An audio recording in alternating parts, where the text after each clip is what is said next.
Vicky went into the bathroom and was there for a while. She was upset.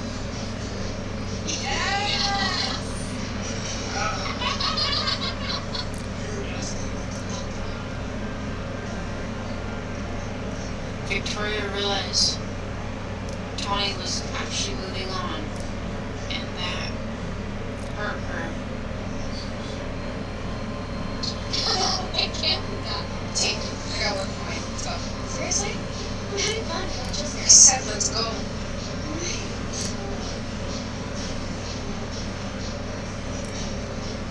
As we gotta head out, we've got work in the morning.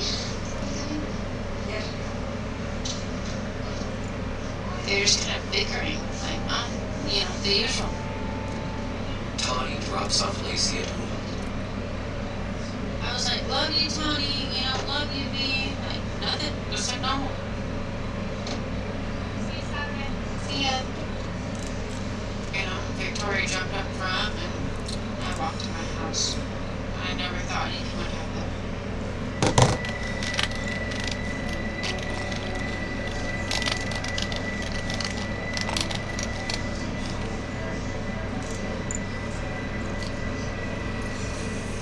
I think Victoria knew she was losing Tawny, and Tawny was becoming stronger and more adamant about wanting to be independent of Victoria. I think Victoria was losing control, and that was making her crazy. I know everything. I know you're cheating on me, and you're gonna leave me for a guy. Okay, Dave, that's enough. I can't take this anymore. Look at yourself. You're the one who cheated on me. Why are you bringing that up? Okay, we're talking about you right now. Oh, that's nothing. We are done. Shut up! Don't touch me! Oh my God!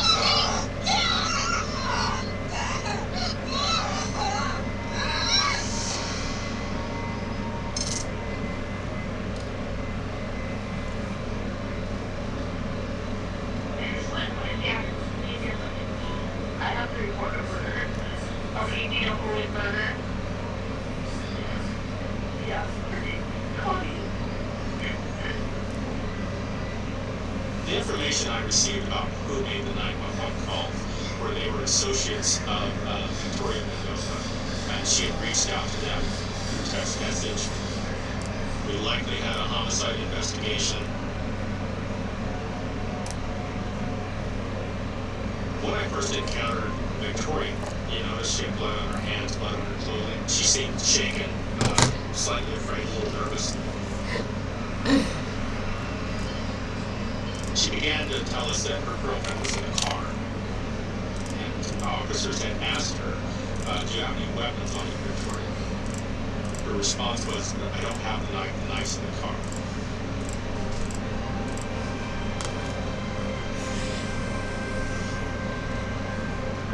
So the initial patrol officers assessed the victim and determined that she'd already passed away. At some point, Victoria did push Tony's body over to the passenger side of the vehicle and drove to a church in Ogden City. The vehicle is a bloody mess. Tony's wounds were literally everywhere. They were on her hands, her forearms, her face, her head, her neck, her ear, her chest. This was a violent attack.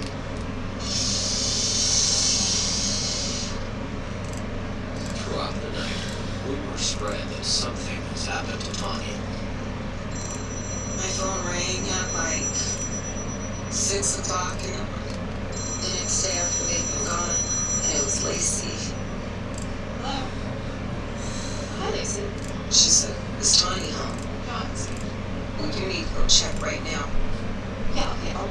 I think something happened to her. Yeah, I'll go. Vicky did something to her." Who has a cheesy dick? Tony? Tony? And I just raced around, checked. Their cart wasn't there. I went downstairs and she wasn't home.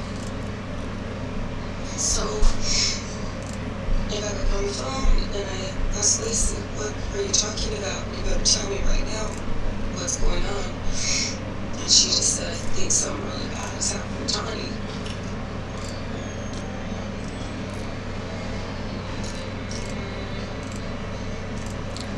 I don't think Victoria lied to me about anything. I think her perception might have been skewed a little bit. I don't think she really understood what she did. She thought Tony was still alive. Is she gonna be okay?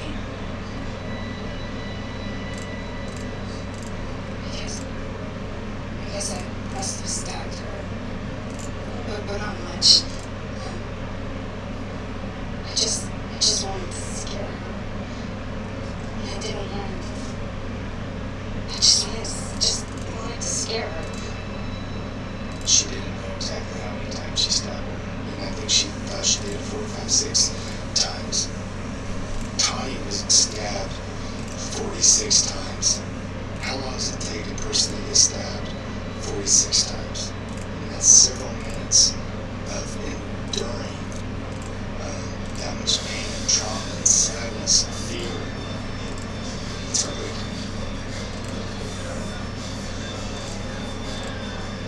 Right after 10 o'clock, once the police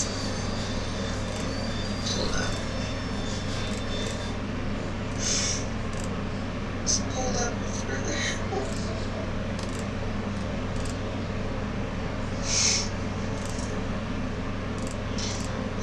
And I just knew.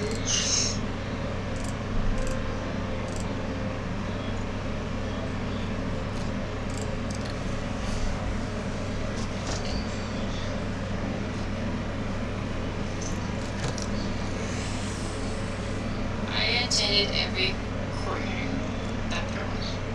I just didn't recognize the person that was up in an orange jumpsuit. She didn't seem like Victoria or the Victoria that I knew. I sat there and thought, that's the person that killed my best friend.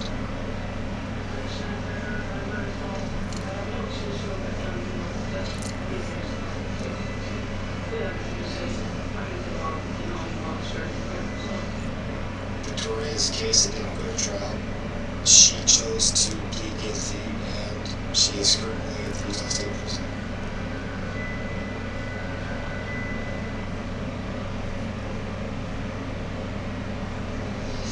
So tell me, Connie, what's the biggest thing you're looking forward to? Would it be your license? Yes. Social media is a facade. And so when you go into Tony's social media pages, you're always seeing the good times, perfect photos, and life's not just good. Life's good and bad. Vicky, what are you looking forward to? If I get started. Good for you. Yeah. Anything you did to stop Tawny and Victoria together, it wouldn't work. Tawny fell in love with someone who's abusive, and none of us could have stopped that. I can't even explain to you what Tawny meant to me because she was. Tawny's bigger than life. She's taken away in such a stupid way. Tony was an angel. She was only here a short time. She touched everyone's heart. She had such a glow to her. This meant so much.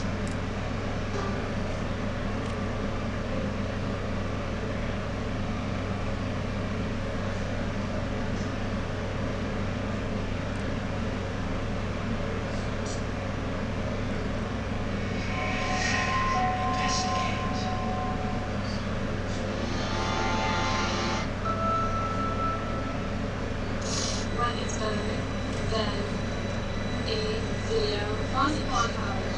When I first met Nadia, I felt like I had a lot to learn. She had another taste for life. She was amazing. When someone strives for perfection, sometimes that aspiration gets. Nadia believed she had made contact with a soulmate. The internet can be an awful place that exposes a lot of people's worst and worst flaws. She was a very I'm going to bed. so she saw her next Sunday. She was going to Do I have to go to bed? What? It's just unfathomable that somebody would prey on somebody at their weakest moment. And then they disappeared. You don't know what happened.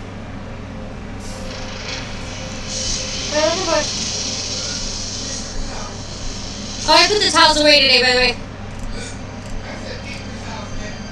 I know, I was just telling you. Because you said towels and it made me think of actual towels. My name is Pascal Davidson. In 2007-2008, I was studying contemporary dance at the School of Dance. It's one of the worst great for students. I first got introduced to Nadia through Hi. I was a girl.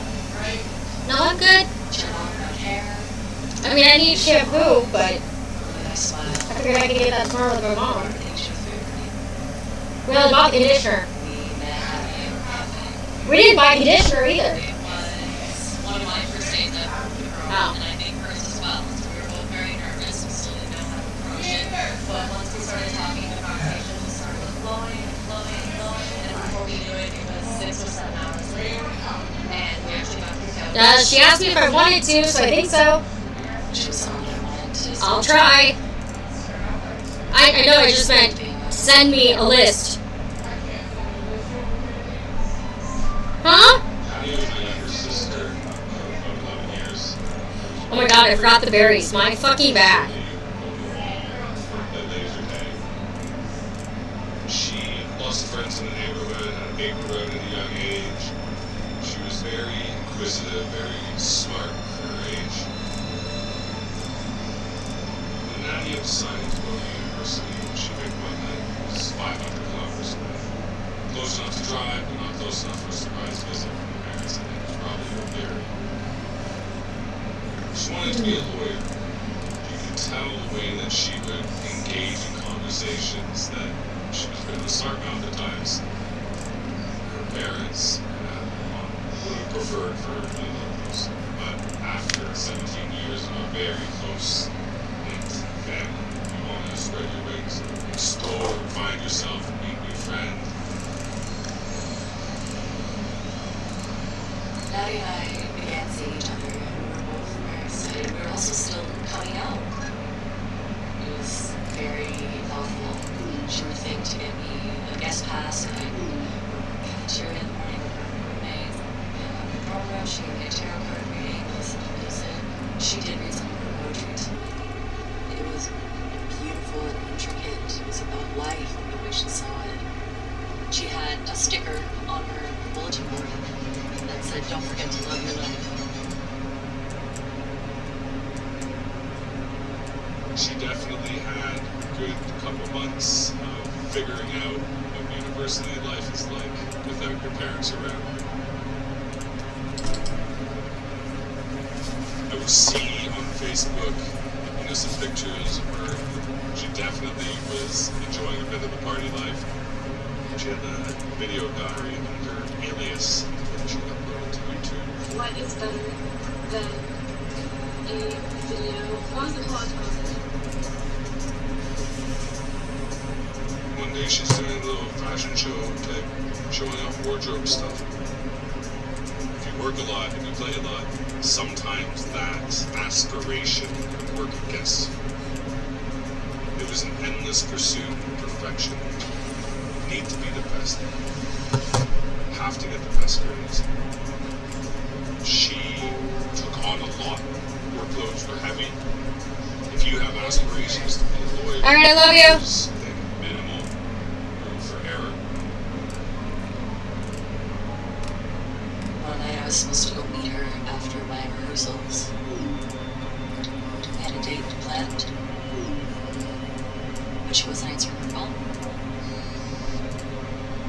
she wasn't answering the door.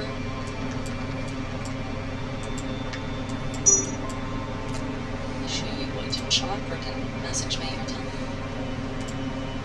Heard from her about 2 or 3 days later, apologizing, saying that she just wasn't feeling well and that she was going to go home for Christmas break. Sort of take a break from everything. She was feeling overwhelmed, and if she was feeling better back in January, then we could reconnect again. That was the first sign that I got that things weren't all right, that life was not all bright and shiny.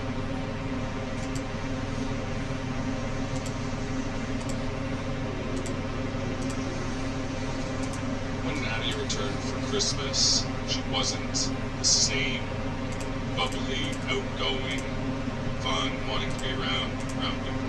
Smelling was good. It's right to fast in front of everyone.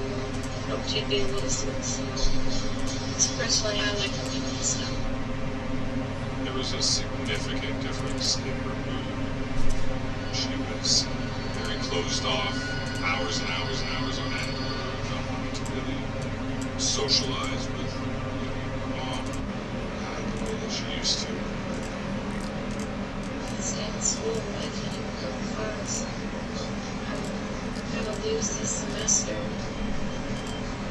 And it seems like it would be easy. Just start going to class, doing your work. But I can't. In the new year, we did talk a little bit via Messenger. She didn't seem to want to meet up. It was just, now she's back in school, and she's busy. And I was very busy as well with dance school. So our relationship slowly fizzled out.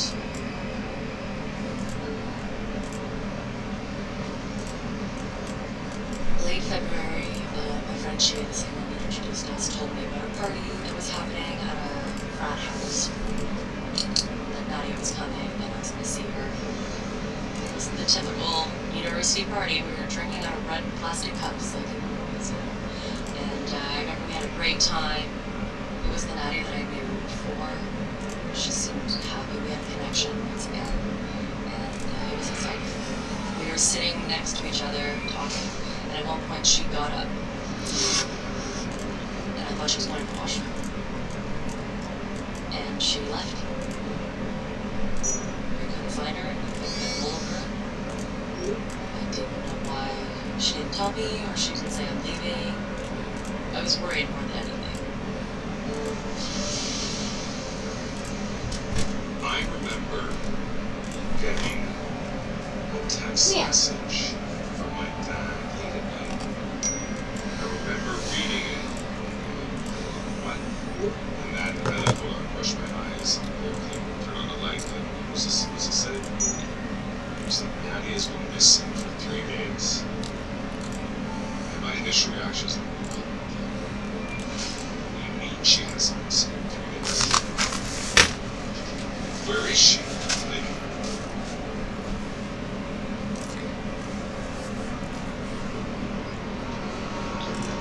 one of her roommates said between 11:20 and 11:30, she heard the door close.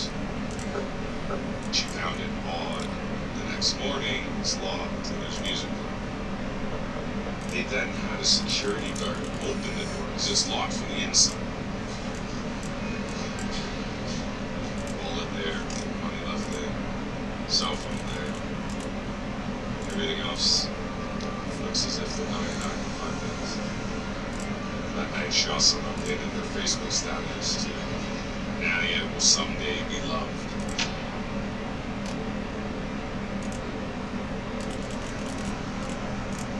I drove to Ottawa, the speed limit of 400 miles. I'm pretty sure I did about 3.5.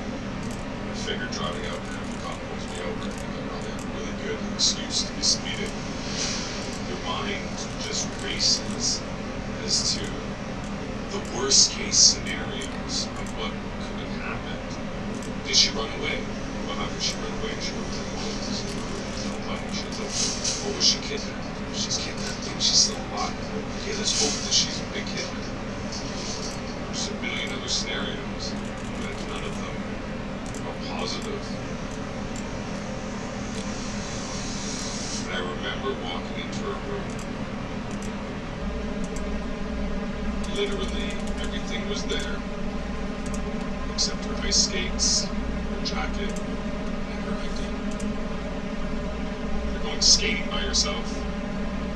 Okay, that doesn't make sense.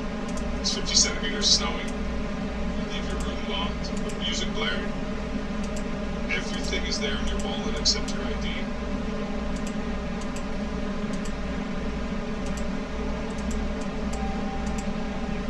Heard that Nadia was missing.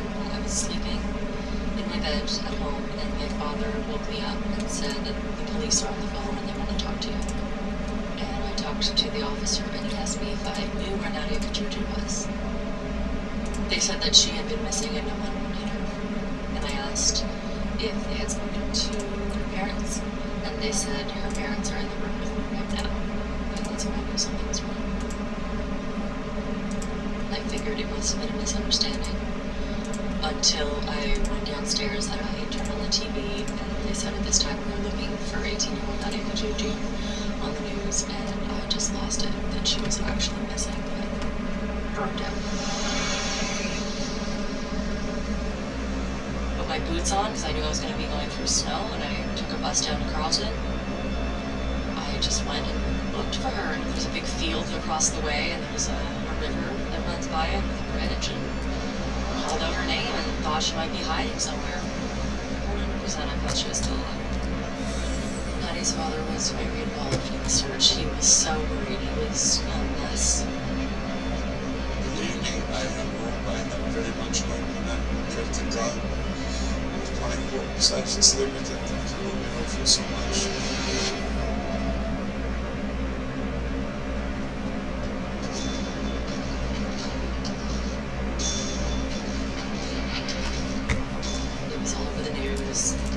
There were flyers being handed out and put up looking for her. Everyone was looking for Nadia Kajuju. My dad been handing out flyers, hundreds missing posters, 18 hours a day in autumn and winter. If you know anything about autumn and winters, they are not forgiving winters. Minus 20 is not enough.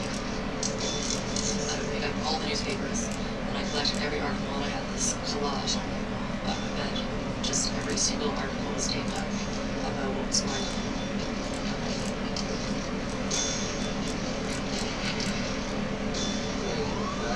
Listen, the Ottawa police wanted to find some clues as to where she might be.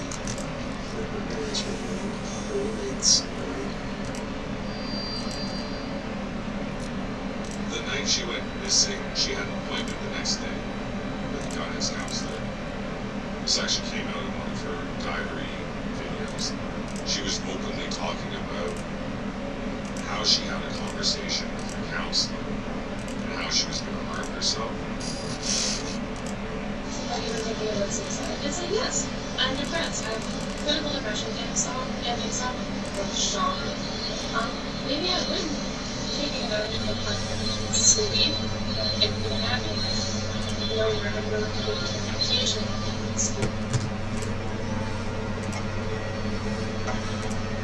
Police did have access to her computer, and they decided to see what information might be available on it to give them clues as to what might have happened to Nadia.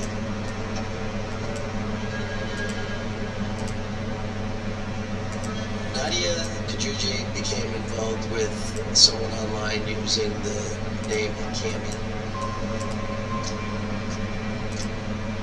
Nadia believed she had made a contact with a soulmate. Cammy had shared with Nadia how life had been hard for her, how she really needed to end her life. Cammy was a female nurse and knew a lot about the best ways to kill yourself. Cammy had found somebody who she could relate with. Someone that she thought would be open to actually going through with a suicide pact. All they needed was the strength of each other to go through with it.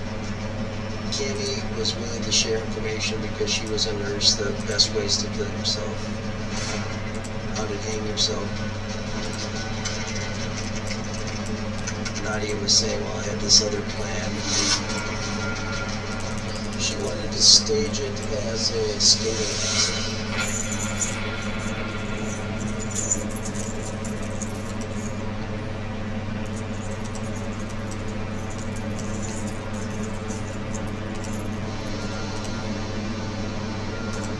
Police are doing searches in the frozen river.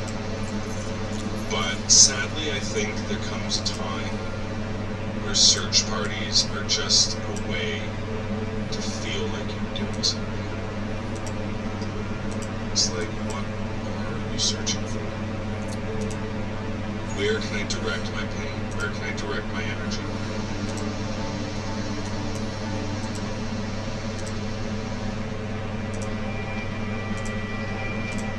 The Ottawa police knew that they had an individual, a Cammy, going by the name of Falcon Girl.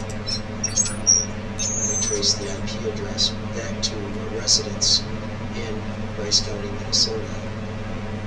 They had made contact with the residents, and he had told them that must have been his daughter, but that she was fine, and that there was nothing further to be worried about.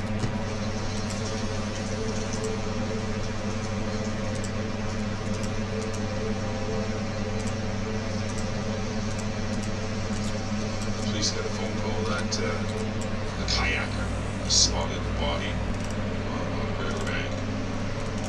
Water swell, bruised, washed up on a muddy fog riverbank. It's like, to know that that's how she was found, it's just awful.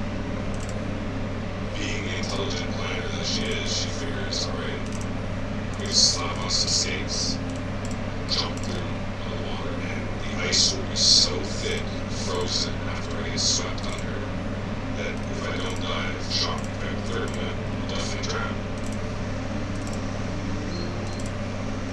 I was in rehearsal for a musical that I was in, and I had left to go downtown to meet up with a bunch of friends, and then my best friend Katie called me, and she said they found her.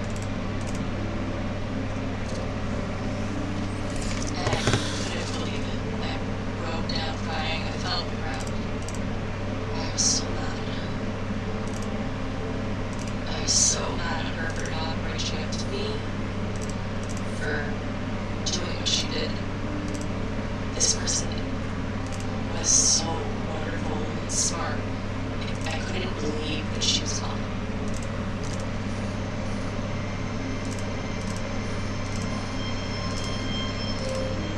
My name is Sergeant William Francis.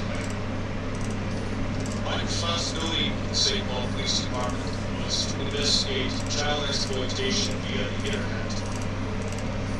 On the 25th of March 2008, I received unsolicited information from the UK via email. It was quite unusual to be contacted by anyone from another country. The initial information was very basic, describing an online predator who was using chat rooms to deceive and manipulate persons to commit suicide.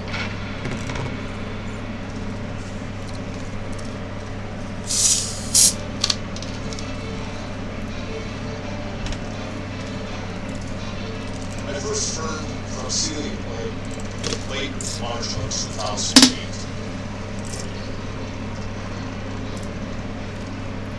Celia made very unusual detective. Celia Blay was described to me as just the little old lady living in the countryside that I think had a real passion for how to attack people. Celia had explained to me that because she had suffered from depression in her past, she was interested in helping others who were having the same problems. And while in the chat room, she would speak to young people who were suffering depression and trying to lift their spirits. Celia Blay came across an internet site called alt.suicide.com. She believed that something was happening online, but she felt it needed to stop. told her she had engaged in a conversation with some person named Lee Dow and had arranged a suicide pact with Lee Dow. According to Celia, Lee Dow was a mid-20s female living in Minnesota, possibly an emergency nurse. Lee Dow would also go by the name of Tammy without the girl.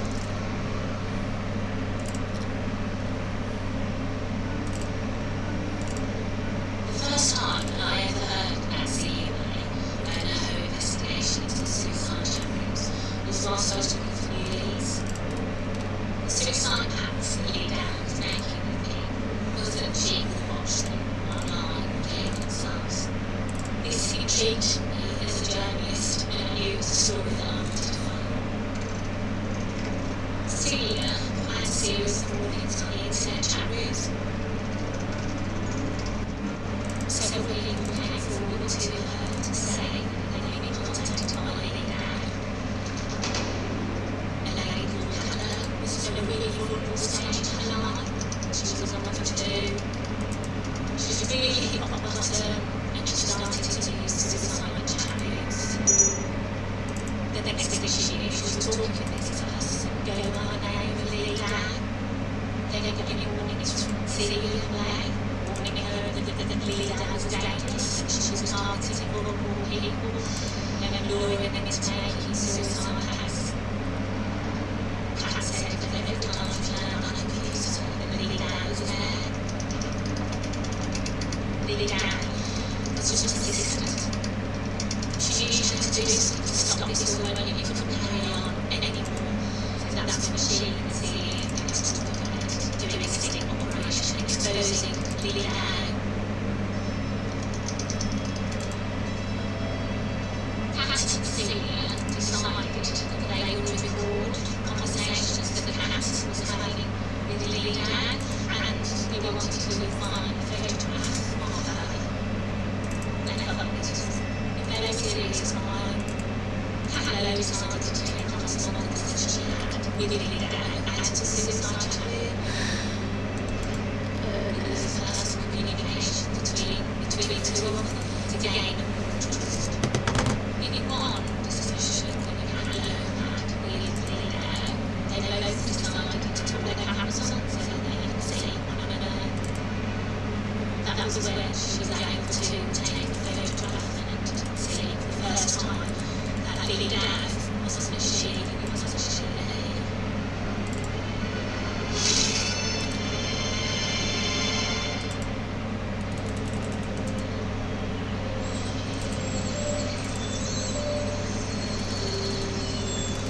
As we know, it was a difficult day. A typical terrorist strike. Journey, hours down those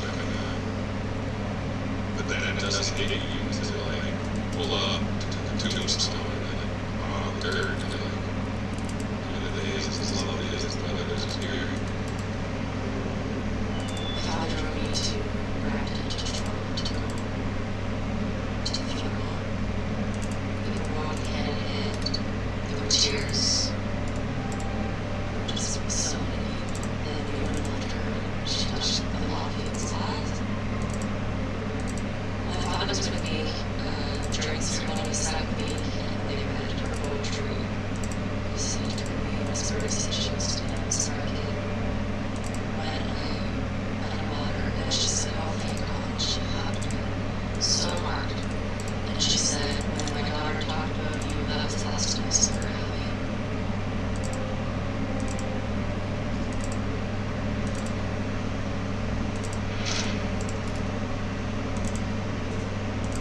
Celia Blaine told me that she had spoken to a person called Elaine Drymouth in June 2008.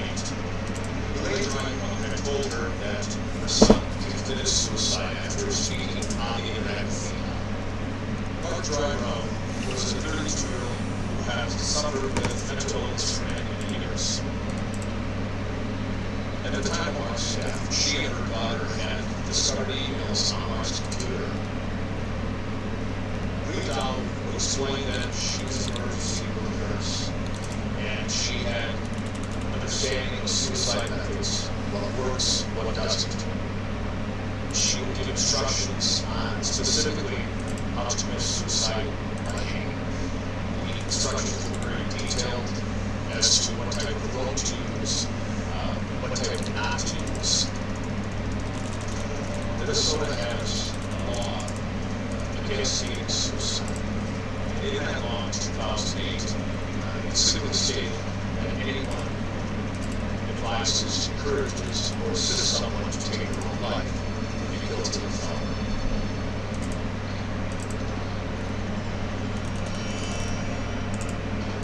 This is one of the report we received from a country in England that indicates wounds that suffered by a driver who committed suicide.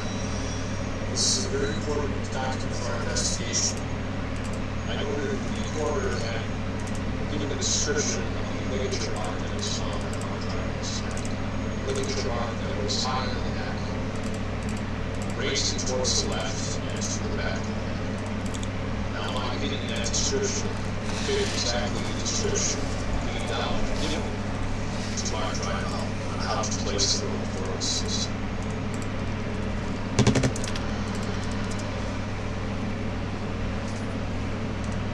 Our information was gained out was still active in chat rooms, and we understood that there was a risk that when people would be contacted by the something needed to be done.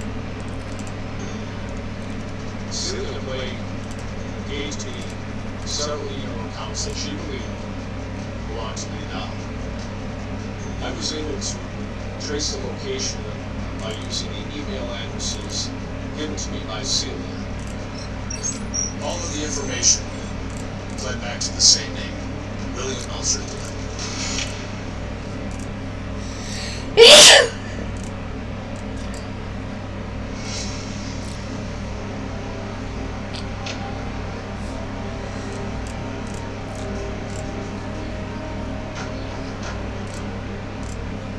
This is a map of the location, and we trace the IP address to the home of William Melcher. It's a small town in southern Minnesota, Fairmont, Minnesota, about an hour's drive south of the Minneapolis-St. Paul area. As Bill and Heider and I discussed the information we got from Coventry, England, and the following information from Ottawa, we discussed whether we had enough information that reached that level of probable cause to say a crime has been committed and this is the person that's committed it. And unfortunately, there was actually 2 nurses in that house in Fairmont. And there was a husband and wife, and they both were nurses. So we not only had to determine who was at the keyboard, who committed that crime, but we also had to get their story. With those hurdles of not having evidentiary quality material, Bill and I decided that we would just go and knock and talk. It's as simple as it sounds. We knock on the door, and we hope to get a statement. We hope to get Mr. Melcher Dinkins' story. January 9, 2009, Bill Nelson and I drove down to Fairmont, about an hour south on Interstate 35. It was a bitterly cold January night. Our strategy at that point was very simple. To hopefully, number one, identify who actually was Lee now, and secondly, to give that person an opportunity to voluntarily tell us their side of the story.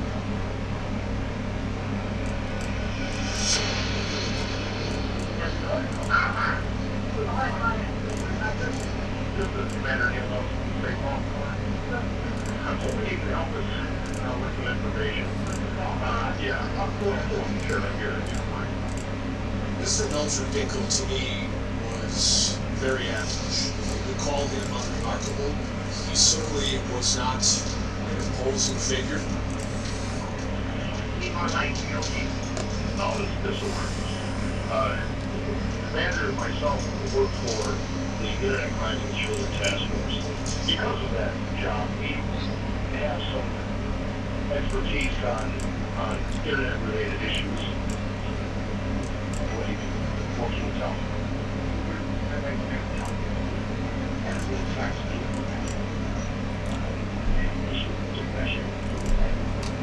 Okay, well, first off, my first question is this a discussion of when should be announced?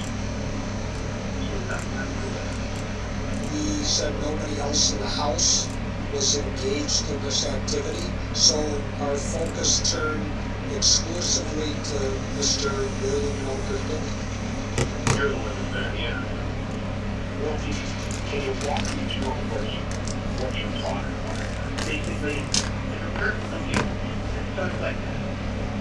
So-and-so goes online and says, they're looking for a method.